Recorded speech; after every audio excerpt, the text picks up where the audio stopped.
And through the auspices of the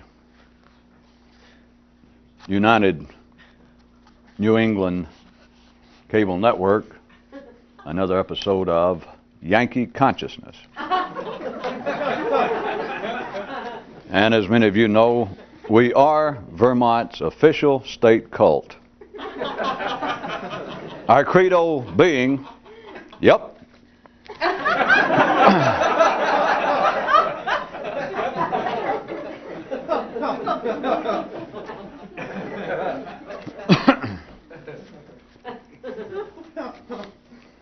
As regards certain matters extraordinaire, there are two ways to tell people what to do. One is to tell them what to do. The other is make them guess.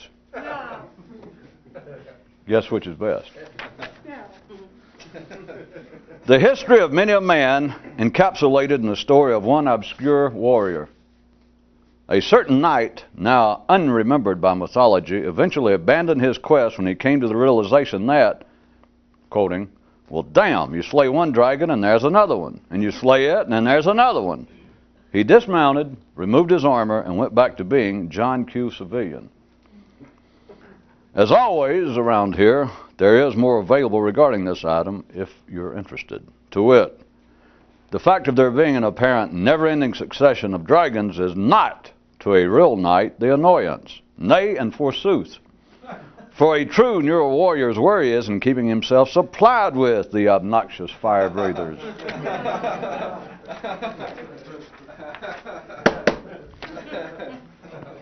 Aphorism update.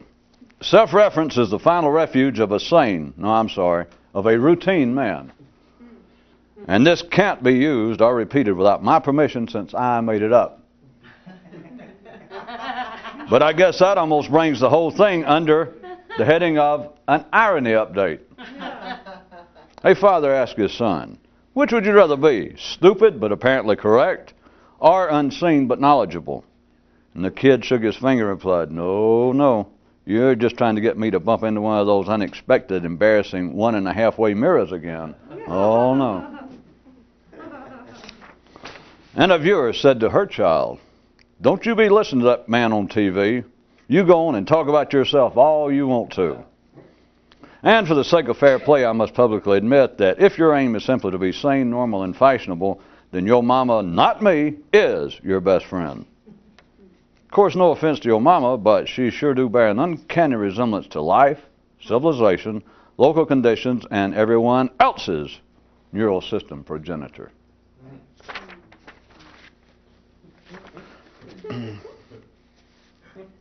Have we got people here from New Hampshire?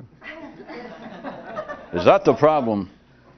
The origins and inner workings of country songs and romantic poetry. Hormones make you want to hang on. Neurons make you want to sing about it. In attempting to teach him personal energy conservation, one father told his son, why would life be interested in hearing you express your opinion of it when it's the one who gave you the opinion to begin with?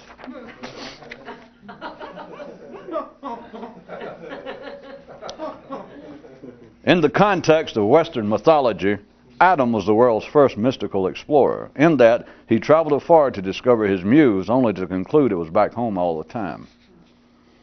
Why does not the fact that everyone's normal, sane thoughts assure them that any possible extraordinary information will most certainly be found somewhere far beyond mere thinking? But then again, there is this. Just how many bus lines tell passengers that they'd be better off taking a plane? The speaker bent down, scooped up a handful of sod, and said to the assembled, the full mortal history of man is contained in a single grain of sand. And someone in the crowd asked, do you mean that even small pieces of the physical world are still sufficiently large to metaphorically reveal the nature of man's unique struggle? And the speaker replied, nah, I just meant that most of what he does doesn't amount to much.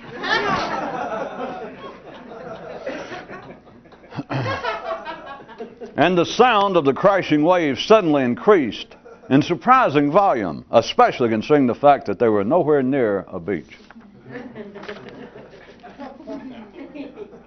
Do dramatics help? An elder told a younger, Only a person smarter than you are truly knows if they're smarter than you are. And the younger asked, are you smarter than I am? And the elder replied, see what I mean?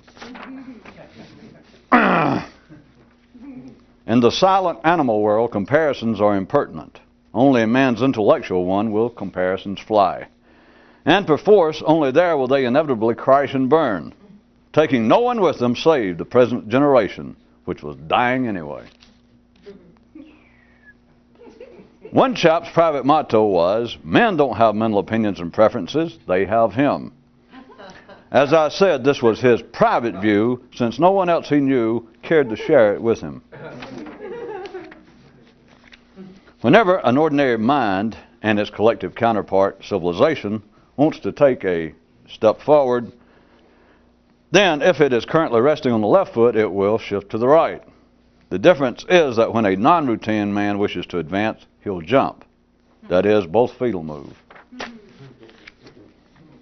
One chap looked upon every product of man's intellect and declared, ha! I laugh at each of your individual claims of superiority. Remember, hormones don't make you mad. Hormones make you age, make you sick, and eventually kill you, but they do not make you mad or cranky about it. It's cortical neurons that do that. So thank and blame them, not stalwart, faithful hormones. Of course, if you're good and alert, in the above survey you can, whenever appears the words hormones or neurons, simply replace them with the word life.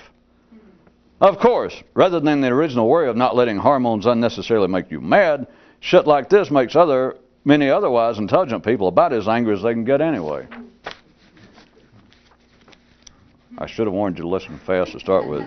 What drugstore mystics don't care for in the least is the fact that the energies that drive vanity, greed, and other good stuff are the same ones motivating the transcendental hungers. Daddy, is this why most would-be mystics end up in religious settings? Indeed, my boy, but you forgot to add, to no avail. But Papa, it is to some avail, since it gets them over actually trying to become neurally transcendental.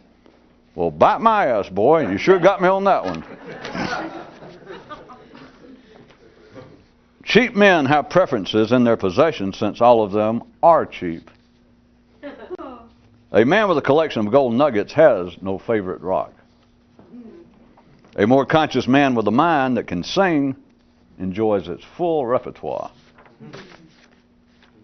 I've already done that one, though. Another view of the stranglehold speech has over the life of man, or vice versa. The eloquence of the dead is that they can't be interrupted. And the defensive line of the team representing the quick and the viable looked at one another and whined, we was going to say that. And now, based on a total lack of any popular demand, another entry from our hardball desk dictionary. The actual difference between just ordinary people and those who would be mystics is that ordinary people are too intelligent to try it.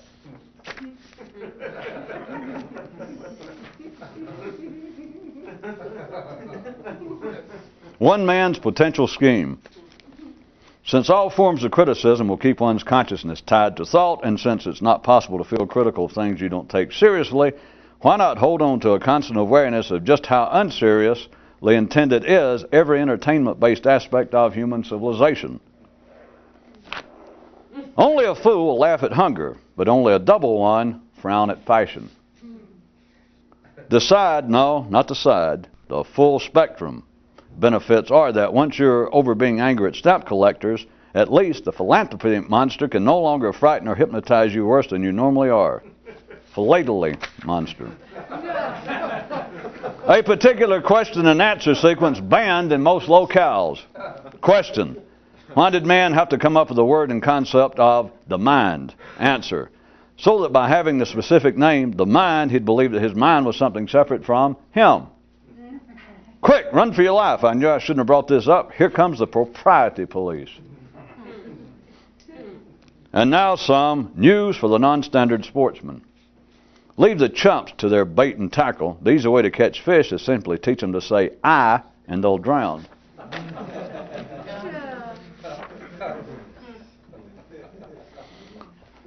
Oh, thus spaketh one guy. If I feel good, I can usually be happy. So if I could stay happy, would I always feel good? And his neurons and hormone looked at one another and shrugged. If you wanted to, you could think of life as your hormones and yourself as your neurons. You could do this if you wanted to, but you'd be incorrect. And two viewers looked at one another and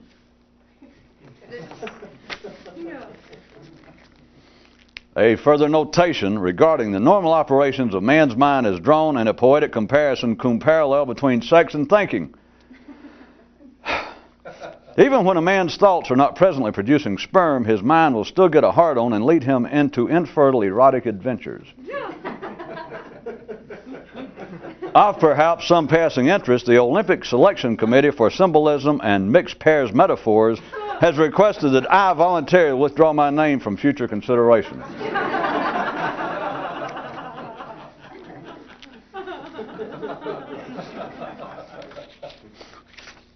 One kid told his younger brother, to believe that you can offend, hurt, or otherwise disappoint life would seem to me to require the pumped-up, deranged vanity of a politician on stage, on coke, up for re-election, unopposed, wearing a Batman costume. Either that or just be a run-of-the-mill adult. And they both laughed in that particular way that drives serious grown-ups nuts.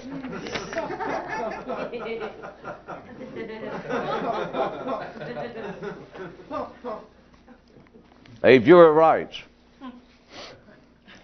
since you say that for one split second everyone once understood what life was all about, how do you explain the fact that some people still aren't satisfied? Hobbies are, as hobbies serves, some's entrees, some's hors d'oeuvres. And now, an important contemporary consideration, i.e., let's get our priorities properly prioritized. Were a plane load of more conscious men to Christ, the news would take a back seat to the sports scores. Amateur mystics find this reprehensible, while real ones think it hilarious.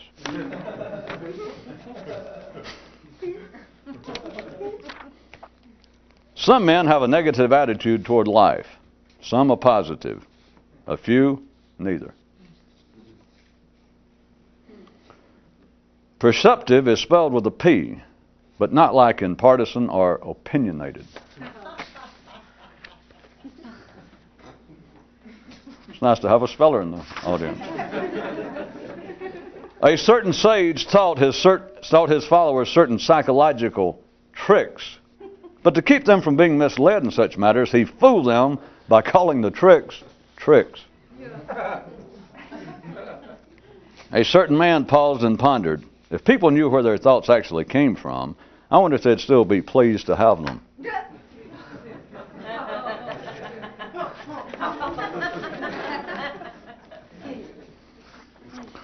On this one world, the thinking creature's original icon was a wall.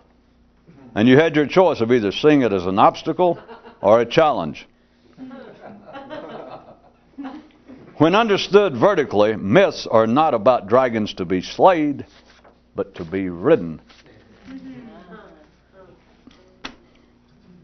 From some of tonight and from last time, there seemed to be some interest showed. It was over a specific one, but it is a part of my own homegrown genre. I know that sometimes, especially if you're an ordinary civilian with a maiden-forward brain,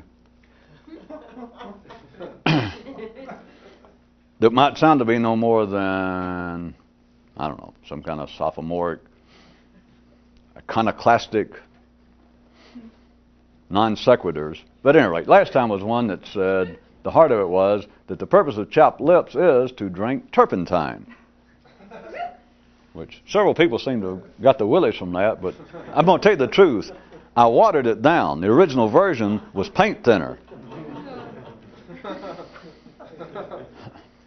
I guess that could sound, without any doubt, if not as some sort of meaningless non sequitur, at least puzzling. So, I'll unpuzzle it. I puzzled it, so I'll unpuzzle it. Everyone's had chapped lips, I assume, if we're going to start physically. So you know how that is. And people whine about it. They hurt. And they try to treat it. They have these little things they rub, chapstick or whatever it is, to try and alleviate the pain. Now, at face value, starting off, my comment would, if you took it literally, is going in absolute the opposite direction. If there's anything you would not do with chapped lips, anything in the world, I mean, the last thing on your list, maybe you'd finally get down if you had long enough, like, well, jump off a tall building and land on my lips. But there would still be one worse than that if I prodded you long enough and you thought, but the last one about what would I do with chapped lips would be drink paint thinner. I mean, just get on your lips. You'd die. I mean, knowing how people normally whine over such a serious matter as chapped lips. So just imagine to take paint thinner and get a little in that. All right. Simultaneously, with all of this, you understand that we're not talking about chapped lips because, I mean, we are. So let's stay at the symbolic level rather than the metaphorical. That we're talking about it in fact and not in fact. Because everyone has intellectual chapped lips, which is what really seems to give life meaning to many people. Well, we're not talking about the kind of everyday affairs that seem to give people the blues. It seems to be part and parcel of almost everyone's personality to some degree. That you're depressed, you're angry, whatever it is. That there's some way that your personality, your particular, and now, of course, when I say personality, forgetting any psychological or any academic psychological descriptions, I am speaking simply of the intellectual life of man and the way it manifests itself apparently on an individual basis. And so everyone has, to some degree, intellectual chapped lips somewhere, right? Certainly I'm right. So, before we get into detail, it just almost gives you even the worst with this to imagine where this is going like, well, wait a minute, if it was physically, speaking symbolic of if it was physically, a possibility, or to consider that I had chapped lips, and rather than try to make it better, I drank paint thinner. Of course, I don't mean really drinking keys. So just put it up to your lips. You don't have to swallow it. Just put it up to your lips. You'll get the idea. So if you just imagine, well, wait a minute, if we're now moving, still in the symbolic, if we're moving into intellectual chapped lips, psychological chapped lips, ooh, I don't even think where you're going with this. Well, turn off the show then. You don't belong living up there. You don't belong down east anyway if you can't take it.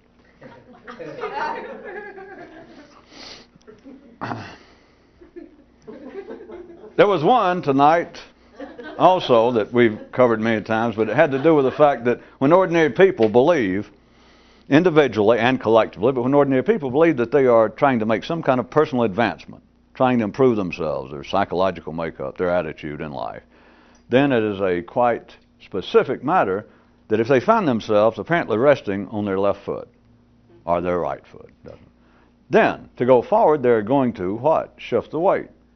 That how are you going to make progress, let's say? Well, you look around, you think, by God, what I need to be doing is improving myself. Let's see. And so you look down and you smoke, you drink, you're overweight, you're underweight, you're sick. So let's say you drink or smoke, and you go, well, I'll quit.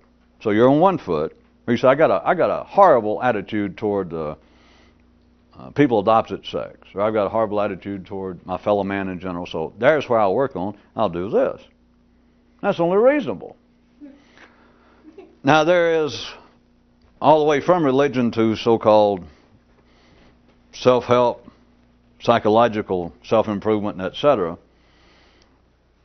that end up, as it must, in this three-dimensional world, there seem to be two possible stages. You start off with chapped lips, psychologically, behaviorally, but it's all psychological. We're not talking now about the actual lips. That I'm weak, too inclined to worry. I'm too driven by the sense of time and success, whatever the hell it is. So that's chapped lips. Now there has been sliding in and out before they had anti-lock brakes on the human psyche available. But sliding in and out of religion, and particular in the more secular settings, ideas of positive thinking, trying to take a positive attitude toward life. Such as, you find yourself with chapped lips. All of you are getting good enough that we can jump from one foot to another, right? And I don't have to keep pointing out to you that I'm moving from the symbolic to the metaphorical and sometimes back to the literal. Now, I say I don't have to. That was rhetorical because I know to some people I should, or else they think, boy, am I lost. But it doesn't cost any more. So there you are with chapped lips. But you've got to remember now, we've got to face this. I'll give you a hint. We'll start off literally speaking. Everybody on this planet, if you've got standard sized lips, and you live a place that actually has probably shifts in the weather, sooner or later you're going to get chapped lips, all right? Let's just consider it's a given. Now, may I suggest we're moving back and forth as fast as perhaps, I don't know, Gregory Hines on speed. Yeah. From the literal to the metaphorical, and sometimes, while no one's watching, even the symbolic, and then back to the metaphorical at least. So everyone has chapped lips. And everyone, as we already established, you all agreed by your little nervous laughter, when it gets to something that serious, people will whine their goddamn head off and drive you nuts, including yourself. As a side note, do you notice even at the ordinary civilized city level, people dying are much more agreeable to be around than people with chapped lips. Think about that. You find out some uncle you hadn't seen in 20 years, they had to send him down to this hospital in your city, and you kind of remember him, and they say, you should go see him, he is very sick. And you got there, and there's some of your relatives, and you say, well, I remember him, it's been so long, but I remember a kid, I really liked him. And they say, well, go in and be nice, because I don't know whether they told you the truth, but he has terminal Groover syndrome. They doubt he's going to live the week out. I mean, he looks horrible, but don't say anything. And you go in, and sure enough, it's obvious. Maybe, as they say in the movies or literature, maybe not the stink of death's on him, but you look over and death is sitting over there by a window, doing its nails and checking the water. You know that the man's about to cash in. But notice, you can go in there and he'll be just as agreeable. I mean, he'll ask you, can I send you out to get you some juice or something? Or, would you like some of my bed? And he'll be nice. And he's dying. He knows he's dying. And he just is nice and pleasant. You say, well, do you feel bad? And you might be looking at him, blood's coming out of his ears and his nose. But if the man knows he's dying, he'll go, oh, no, don't you worry about me. He might even say, is it too warm in here? Do you want me to But you go into a hospital room and the person's laying there in bed and they're there suffering over chapped lips, they're going to drive you nuts. I mean, you're going to think, Jesus, you should just die. Am I right? Sure. Back to where we were, I didn't do all that for humor. That was sort of a side. It's the kind of things I've talked about many times that I never did back up and go into, but bringing up suicide and all that, which is tied into tonight, the kind of little joke news items that I used to make about that a real man, where everybody else is thinking, boy, life sure does piss me off or get me down or take advantage of me, that from a certain view, a real man would be a little cockier about it because he'd feel like, hey, there's always suicide. In other words, to life. In fact, I think I wrote one some time back, like a guy that would look around at life when things would get real kind of irritating and annoying and go, hey, you keep screwing me, suicide. As the life would go, whoa, hey. But you begin to see that's not a joke. That is also right at the heart from a more expansive view, that is right at the heart of the inoperable gears of religion. Or there was a news item, or Nine tonight, you remember a kid was talking about that began to strike him, that if it were true, that this whole thing about people believing that they in some way can offend life, can make life feel bad. And by life, of course, read ordinary people would say God, the great cosmic force or something. That men in some way can do things in God. Their life's going to go, Well, gee, you shouldn't have done that, and offended. And then he went into little things about the kind of deranged vanity and insane sense of self-importance, which is good. Now, that's ordinary people. That's sane people. But that is part of the joke about suicide, is people with chapped lips will go, I can't stand this. Now, we're not talking about chapped lips of the facial variety anymore. We may be talking a little further up and a few millimeters inside the skull in here. But people believe, I can't stand this. Sure you can. And if you can't, hey, kill yourself. Because right before you do, you'll be a lot more pleasant. But the thing is, but what I was asking you to consider is why. Why is it that it would seem, what is the extremities of illness? Obviously death, right? Like, boy, so it's worse. But if it's worse, then how do you recognize the fact, why I point out, that someone who knows they're dying is a lot more pleasant than someone with a paper cut?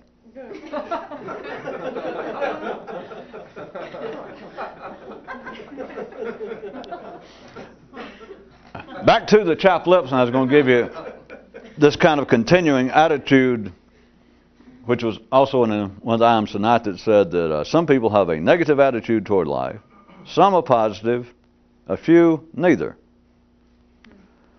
But let's go into the second step, that apparently is some sort of remedial treatment, or it's some attempted treatment of the human condition. That is, we have people with chapped lips, and someone comes along with this new view, with this, and it's of course not new, but they'll doctor it up into some new fashion. And the point is, we should have a positive attitude toward life. As someone will point out, that it is incumbent upon many of us at one time or another. It is almost, dear friends, dear hearts, it is almost inescapable that some of us will suffer chapped lips sooner or later. And the people go, well, yes, yes. And you say, if you look around, some of our finest people, people of the cloth, priests, rabbis, politicians, accountants, even attorneys, will get chapped lips. Decent human beings. Your family, your children, even you, yes. So rather than curse the fates, rather than rail out at life about how dare me have chapped lips, how about a slightly different attitude? How about a different approach? That is, let's be positive. They're almost an endless supply, better than dragons at a common level, of this kind of attitude. It is off and on parts of many religions. It is more off than on currently, and well, it's off and on in, I guess, transpersonal psychologies of today. It's just simply we should have a positive attitude toward life. There is another one, though, that is never considered. I could stay there and work on that one for a while and try and really rub it in, but I'm hoping you will get that part. That it is simply, and you could do it without any organized assistance, you might come up with it on your own, saying you generically, that you sit around and you think, boy, I shouldn't be so worried about life. I shouldn't always be concerned that my brother or my sister is doing better in life than I am. I shouldn't be worrying about what people think. I should just have just a more cheerful attitude. I should be more positive about life. After all, you're going to die. So I should go ahead and be positive about it. And, chapped lips, it comes and it goes. I'll get over it. I've had them before. I've had the blues before. I felt damn near suicidal, but I never, done it. I should just cheer up. All right, that sounds as though it's an improvement at an ordinary level. There's no doubt. I'm not attacking it. It would sound irrefutably to be some sort of improvement over one having a negative attitude. That is, of having chapped lips and whine. To picture suicide. Every time you get chapped lips, slice the blues, slice anything else, that you pick up your pistol and you look at it in the privacy of your home and you notice it'll still fit in your mouth. All right, as opposed to that,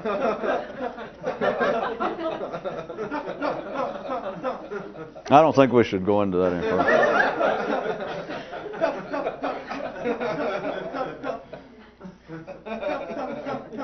It has certain potential unsportsmanlike, unmanly connotations. But as opposed to such as that, you would say, without any doubt, that a positive attitude would be preferable. It would have to be. Am I correct? Well, sure you are. It would just have to be.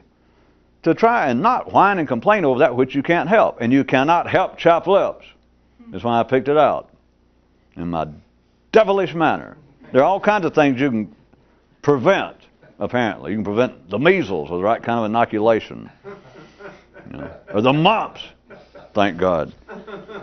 But there are certain things you cannot avoid. You cannot prevent. The important things like paper cuts, chapped lips, headaches.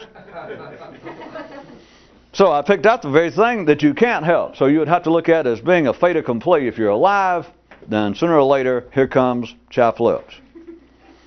So rather than whine, rather than complain. Oh, and by the way, did I mention, I'm not just talking about chapped lips. It's like some people are, what do they call it? Starts with an M. Moody.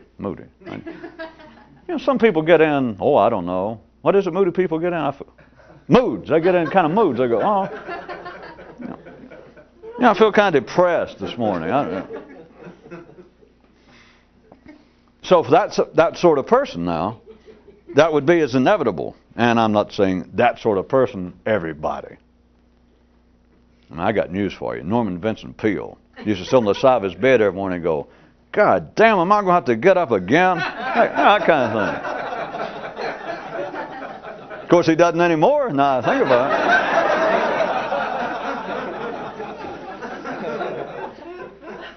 it. He positively thought his way right out of that small problem.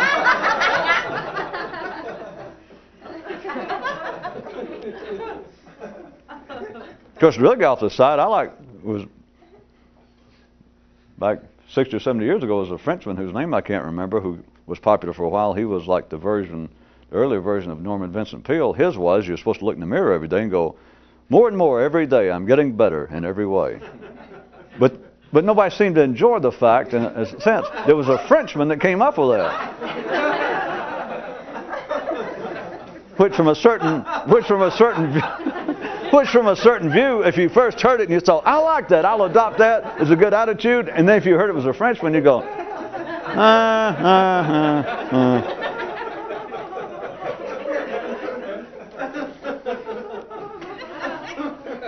All right, back to positive thinking, positive attitude. You find yourself, if you're alive, you get in moods that seem to be detrimental to you. You get in bad moods. And, I know there are ordinary people who deny it, but if you do not get in a bad mood, you got no hormones. I mean, it's that simple. In some sort of bad mood, and I'm not trying to make everyone out to sound as though they are clinically psychotic or even neurotic, but that is a part of being alive. Dogs get in bad moods. They just don't have a name for it. So, you have intellectual chapped lips sooner or later. It is unavoidable. And it would appear to be that a step upward, to some degree, a step upward would be to face the inevitable. All right? We all get in bad moods. We all sometimes feel like life is not worth living. We all get chapped lips. So I will adopt a positive attitude. As far as that goes, if we were ordinary people, as you know, there are books that sell constantly. Bestseller list for 5,000 years, there's always been one of those included. And it's still going on today. People will pay money to hear somebody tell them that. There is a step beyond that you never hear about. Oh, you heard about last time we met when I said the purpose of chapped lips is to drink paint thinner. Of course, that may explain why you don't hear about it a lot.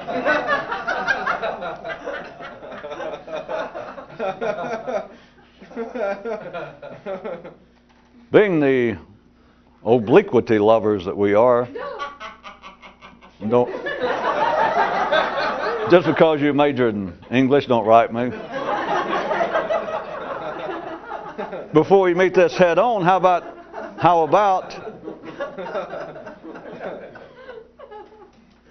some of the items that I continually write? There are other purposes, but I continually write about a man says something to his mind. A man just says something, and suddenly the next line, his mind responds. It is tied to this. Sometimes I have other purposes, and the words actually appear to be the verbal, literate intent of that particular item on that particular night. But why do I use the context of, well, a man said so-and-so to his mind said, well, blah, blah, blah, and the man went, blah, blah, blah. The purpose of chopped lips to some people, shall I add this now? Shall I say that to a real warrior, to a real neural explorer, to a real would-be mystic, to someone more conscious, the purpose of chopped lips, that is, the purpose of being damn alive. The purpose of having chopped lips is to drink paint thinner. Put it to your lips at least. Take it. Every time you got, do that.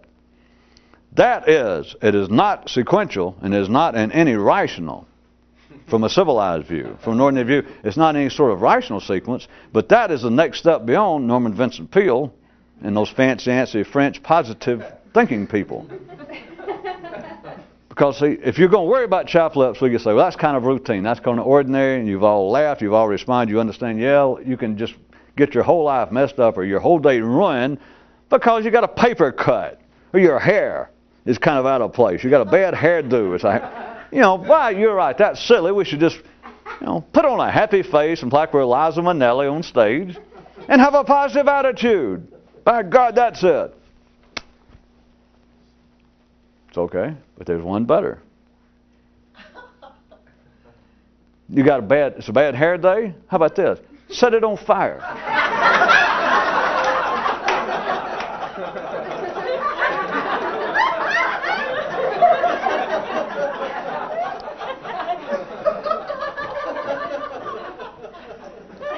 I guess in case we have any children watching, I will point out to you that I am now totally speaking symbolically.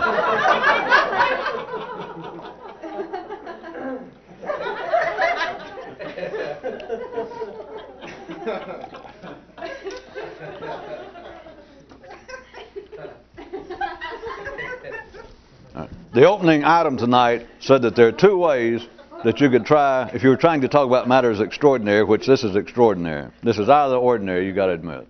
And you know what I mean, you regular people. But the first item said there are two ways to go about it. To tell people, quote, what to do. One is to tell them what to do. The other is make them guess. All right, such things, if I had left it, which I've historically done, that I say the purpose of chopped lips to a few is to drink paint thinner. Lay the page down, go to the next one. It doesn't tell you what to do. And if there was a purpose of it, which there was, it was to make you kind of figure it out, to participate. I am now doing part of the participation for you. No, it's not going. Certainly not going to bring the universe to a standstill. It's not even going to bring Fort Lee, New Jersey, which I don't know how we ended up in Vermont when we were all here in Fort Lee. It's got a nice sound to it, though. There is a useful purpose behind such ideas as me saying you got a bad hair day. Don't take a passive attitude and say, well, sometimes it happens. Screw that. Set it on fire. You got chapped lips. But I shouldn't, you know, everybody gets chapped lips. I shouldn't take it personally. Hell, take it personally. Find some paint thinner. Put it in your hand and go, hey, chapped lips. You don't see a positive attitude. That's nothing. Watch this.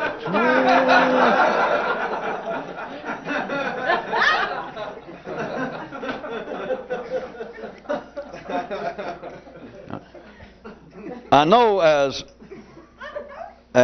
perhaps silly as that could sound to ordinary people, do you realize that that is in the same uncodified category as those attempting to deprive themselves physically, such as the monastic life, but all forms of physical deprivation in the unanalyzed belief that it will in some way bring about intellectual rewards of not eating fish on Friday or whatever it was, or not having, I don't know, making more, depriving yourself, fasting, doing without sex, doing without sleep. But all those sorts of ordinary, would-be mystical traditions that have followed man all these years Do you understand that overdoing it, in a sense, is in the same category? And if you do, then it's better than that, because it's not the opposite. You understand? Because if it was just the opposite, people would have stumbled over it before, and they haven't. You do not hear people giving ostensibly sane, reasonable lectures or coming up with systems on the basis of, well, we all get chapped lips, speaking metaphorically, and the crowd goes, yes. You know, dark nights come to us all, and all of our souls are oftentimes plagued. How true. Friends, here's what you should do on nights like that, is grab your soul and say, well, you dirty motherfucker, what the hell, what's wrong with you, you sucker? Say, hey, you think you feel bad? Watch this. And whatever it is that makes you feel bad, that's the kind of, quote, jokes and items about men talking to themselves, or some of the ones I've done, that sound as though it, I'm sure to some people, as though it was just some sort of meaningless or curious non sequitur. But why would you do that to your mind? Why would a man talk to himself that way? And I've had great hesitation, as proved by the fact that tonight's the first time I've done it, of going into it directly. Because it's not really that simple. But what the hell? You can't go wrong. Won't hurt you by putting it that way. It is not simply sitting around and doing this verbally with yourself. So now, since I put it in words, that is, you find yourself with chapped lips, symbolically speaking. You find yourself that there you sit going, do you realize that here it is again? Another woman or man, another love affair has broken my heart. Do you realize I keep getting attracted to those kinds of unprofitable, heartbreaking affairs over and over? You know, what is it with me? And I mean, that's serious business with people. We know that. I'm not just making fun. But it's chapped lips. It's like the old joke, the old mystical story. It wasn't a joke. You know, are you going to find a person that's never had their heart broken? You know, you're going to find me a eunuch. So there you sit, and you're aware of these kind of chapped lips, and it's going on in a way that most people would think of as being non-verbally, which shows how much they think, but they would think about it as non-verbally. Hence, my story is about, one day a man said to his mind, and ordinary people go, man doesn't sit around and talk to his mind, and his mind certainly doesn't go, well, here's what I think. Maybe ordinary people think not, but you can make it work. And I'm saying one more time, not just literally, and I'm not just saying that you should copy this literally, but it's to be aware of the fact that you have chapped lips if you're alive. And you can whine and worry over it, and we all laughed enough, and all of you kind of looked around like you was laughing at somebody else already, so that we'll assume that now you would be hard-pressed to whine and be that childish next time you have chapped lips. And, of course, to yourself, you're supposed to say, right. You know, I wouldn't do that again until what? Probably tomorrow morning when I'd forget about. That's what's known as being human. But rather than just take what apparently would be a sequential, reasonable, attempted move towards some sort of psychological progress, that, well, instead of that, since I realize I get the blues, I realize that I worry over love affairs, I realize I keep getting my little heart broken. I mean, it happens. So rather than me take it personally, rather than me until I can work it out, until I find out what subconscious traumas or what curses of fate or whatever drives me to this, why don't I just face the fact that this happens? So, and it happens to everybody. It's not just me. Okay. So why don't I take a more positive attitude instead of worrying about this? And that sounds as though it's progress. If your attempt is to do something really extraordinary, then all of you have had enough time to go through, or at least to hear it. And you know it won't work. That's not going to take you off the planet. It is not going to take you both feet off the ground, because all you're going to do is go, well, I need to improve myself. If I'm so near perfect, what can I do? And so you take up smoking for a week so that you can quit. I didn't know whether you'd follow that or not. You're so near perfect. Well, so your idea of progress, as it should be, is you're on your left foot. I got chapped lips. And all my life, I've been staying like this, and every time I would get chapped lips, which comes a tempo, a pace, I would stand there and just whine. I'd really get the red ass. That's post-40 talk. Yeah. I'd really get upset. But rather than worry about it, it happens. It happens to me. It happens to everyone. So rather than worry about it, why don't I do this? Yeah. Why don't I take a more positive attitude? I mean, what the hell? It's just a chapped lips. It's just a temporary broken heart. It's just a love affair that went awry. There'll be another one. That's more like it. Come on, old chum. Chin up. I got a better one. You got chapped lips. Put your hands down in paint thinner.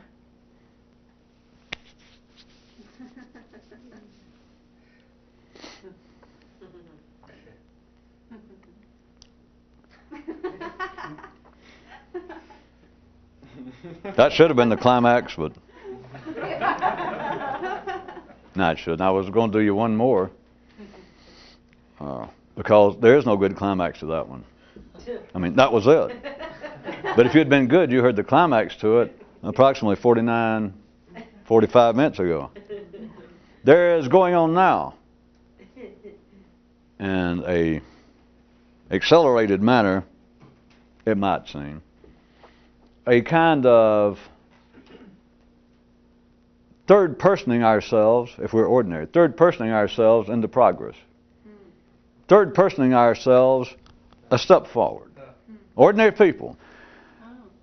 And since it is the opposing forces running the universe, since it is an apparent moving from one foot to the other, and that humanity thus marches along and makes progress, collectively speaking, over such a wide period of time is to be of no consequence whatsoever to an individual. Then this third personing ourselves, sometimes nowadays already has got a term for it, the victimization of oneself. The mea culpa victimization is now already come, and not gone, but come into the forefront enough to have strong opposition there too. Would you please explain that? No, I don't think so. I'm not even sure what that was. No. I wonder if I should drop all humor. I wonder if I did 2 or 3 months ago and nobody noticed. How about 2 or 3 years ago? Well, there is today in the Western world circa 1990s. All of you should be aware of it. I'm just going to pull out an example again so that we'll get some benefit from our combined years now. I found out between us, about 5 of us, we've got damn near 2 full years at a Southern Baptist college. We put all of our credits together. But to pick out something that's actually happening now in real life, it's happening. It is considered to be somewhat of a legal question. It is considered in a wider spectrum, I don't mean to limit it to that, to a social problem. And that is such things as children claiming as a legal and moral defense to killing their parents or attacking their parents the fact that they for years victimized me. Women killing their husbands, doing extremely unpleasant things to them physically over what they say is sexual abuse. That is now, and it is literally, it's of no great consequence, but it is literally now become that which was unheard of in the United States. In fact, there was no joke about it, but in the law of it becoming now a, dare I say it, viable defense to erstwhile indefensible acts. That, well, yeah, I killed 20 people saw me shoot my father, so that's not in question. It's not no question that they saw me shoot him. But I have been victimized to such a degree, and of course it's back to the insanity plea is what it amounts to. I did not have the intellectual capacity due to me being victimized by him, or her, whoever it was, that I did not have the intellectual capacity to be responsible for my acts. My lips were so chapped that I could not help that, comma, not period, I could not help that, comma. And you know why I had chapped lips? Look to him.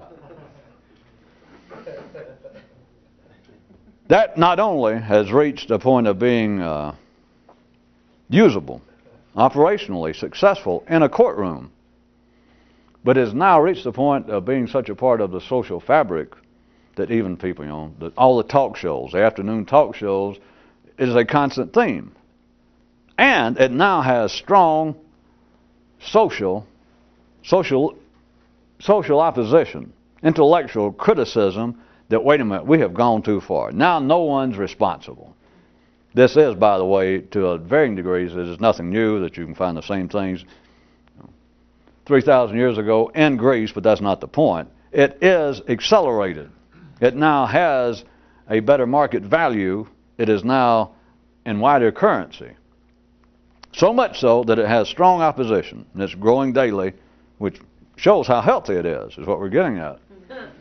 Of opposition, which if we were ordinary people and just playing, my lips are chapped, then I can join in. I can do it for them, or I can just, if I could remember something, I could quote it, but I can make it up as well. And to point out, wait, our civilization, things are getting worse than we thought, because it's getting to the point now that no one is responsible for their actions. See, they don't understand that's progress. At the ordinary level. It is and there's a certain other aspect that I've hit at crosswalks before when we were talking. The idea that you're taking what should be or what would have been, it still is, but what in the past was not even noticed enough to refer to it, but the verbs, the actions of life, and turn them into nouns. That is, now this seems a little more collective than an individual defense of a man who shot his mother or father. It is now someone, rather than saying, well, my father, that the person that I committed against whom I committed the crime, the mayhem, it was his fault. He made me do it.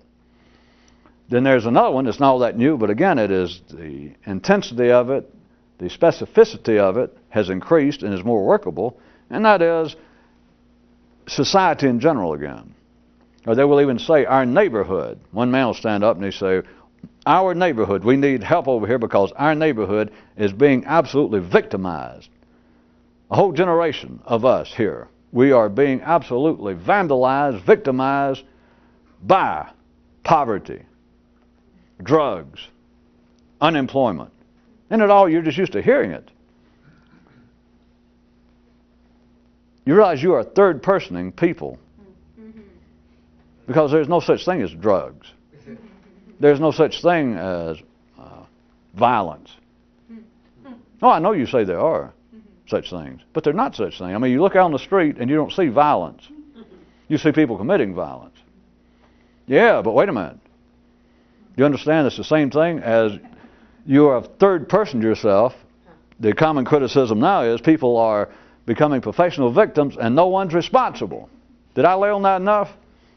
That this is now shifting from one foot to another. It's a kind of progress, but it is such a progress now that we have a sizable vocal segment in the press, in positions of social criticism, to say, wait a minute, this has gone too far. Now, we shouldn't let parents be sexually and otherwise abusing children. I'm not saying that. But my God, we can't have children go around and shoot their parents, or we can't have a wife shoot her husband, or vice versa, simply because they say that they've been victimized. That's what the law's for. We can't just fall back and say, well, none of us are responsible. Life made me do it. My father made me do it. My mother. We can't do that. No. Sure you can. You understand? Here's a great example that they cannot see into a third level. They cannot see, hey, you got chapped lips? Find yourself some turpentine or paint thinner, according to whether you're a knight with full armor or just partial armor. It is a kind of third-personing advancement. They are treating humans. 3 minutes, all right? Let's get real good. It is not, you understand, it would seem to be to someone who has murdered their father and got caught at it. It would certainly, in their individual case, apparently be of only interest, of extreme interest to them to weasel out of it, to save themselves. But it is not simply an excuse. What they are doing, what life is doing, is humans are now taking their own personality and they're about to third person it to such a degree that they are distant from it. It is the same thing. I feel like you didn't get it, so I'll just say it outright. The same thing of saying the victimization, that the only reason I killed somebody is they made me do it. I was victimized to the point that I'm not responsible. That's the same thing as saying what's wrong with us collectively, at least our neighborhood, our state, our country, is violence, poverty, war. And everybody's used to hearing, oh yeah, there is no such thing as war. There is no such thing as a victim. They're people. But life advances in such a way that the very thing that now seems to be a subject of ridicule, a subject of grave concern legally, Psychologically, socially, that is, we're all trying to get out of personal responsibility by claiming that we're all victims. Well, hell, you are. You're alive. You're a victim. But notice, rather than just whine that my lips are chapped, it's beginning more and more now that pretty soon people will look outside. I hope the metaphorical Olympic selection committee is not listening again. Is you'll look out on the street and what you're going to do is go, chapped lips. It's chapped lips tearing us asunder as a people and me collectively. Now, I know that may sound silly, like you're going to look out. You might say, well, nobody's going to look outside. Nobody's going to have the nerve to write the letter to the editor of the paper or to tell a judge, chapped lips made me do it. Same thing. It is a, maybe I can develop a better term, I just did on the spot. It's a third personing. It's a distancing of oneself. It is an impersonalization of one's personality, more and more. And I'm simply telling you, in a broad sense, it is a kind of advancement. It's meaningless, but it is certainly not an occasion for criticism. It is certainly not an occasion for an attack, and the reason I bring it up, though, is it's now being attacked, which shows how healthy and reasonable, how operational it is. But that's the only time that the dance is going anywhere, when many people start coming on the floor and go, wait a minute, that tango, we can't have that here. This is Europe, this is 1910, this is the modern ages. Call the Pope, somebody denounce this. And sure enough, they went, ooh, how shocking. And suddenly everybody wanted to do the tango. That became healthy. It became a good outlet. Chapped lips will become a good outlet. Being a victim. That one's personality is no longer simply oneself. That we are collectively, not us, I hope, but people generically are more and more, in a sense, distancing themselves, the more that the human nervous system would apparently be going in the direction of becoming more and more individualistic. That is, that we're more and more intellectual vis-a-vis, or as opposed to simply a body. And yet at the same time, this becomes less and less, apparently, of a personal responsibility. For all of you that several years ago, when I was doing a lot, that used to kind of curl up your lip or look curious when I keep talking about cows and sheep and herds, you went like, I ain't one of them. Yeah. Moo. In fact, come to think about it, you ever seen the size of lips on cows? Can you imagine what kind of chapped lips they could get?